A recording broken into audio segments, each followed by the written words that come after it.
Isa ang Cagsawa Ruins Park ang pinakapopular na puntahan ng mga turismo dahil sa makasaysayang Bell of Tower ng Cagsawa.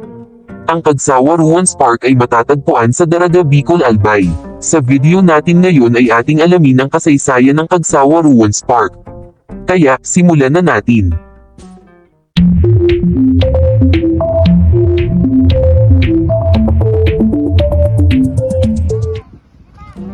Ang simbahan ng Cagsawa ay itinayo noong 1587 sa maliit na bayan sa Cagsawa, Daraga, Albay. Subalit sinunog ito ng mga piratang Olandes noong July 25, 1636. At makalipas ang mahigit 80 years, muli itong tinayo noong 1724 ng mga Pransiskano sa ilalim ni Father Francisco Blanco. At noong February 1, 1814, naitala ang pinakamalakas na pagsabog ng Bulkang Mayon at nagbuga ito ng napakaraming lahar sa palibot ng bayan ng Cagsawa.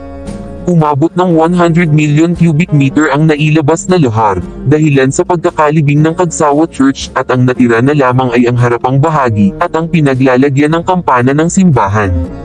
At bukod dyan maraming tao ang binawian ng buhay dahil sa malakas na pagsabog ng bulkan. Tinatayang hindi lalagpas sa 2,000 katao ang binawian ng buhay sa pangyayaring iyon.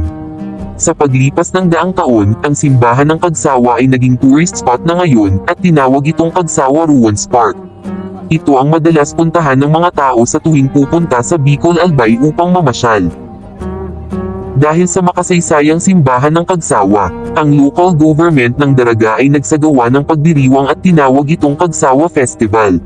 At noong February 1, 2014, ika-200 taon anibersaryo ng pagsabog ng bulkan at pagkalibing ng Cagsawa Church, ginanap ang Cagsawa Festival at tinawag itong Cagsawa Dos Siglos, na kung saan binigyang pugay ang mga taga-Albay dahil sa tapang at tatag ng loob sa kabila ng ganda ng lugar, ay may kaakibat na panganib sa kanilang buhay anumang oras o araw.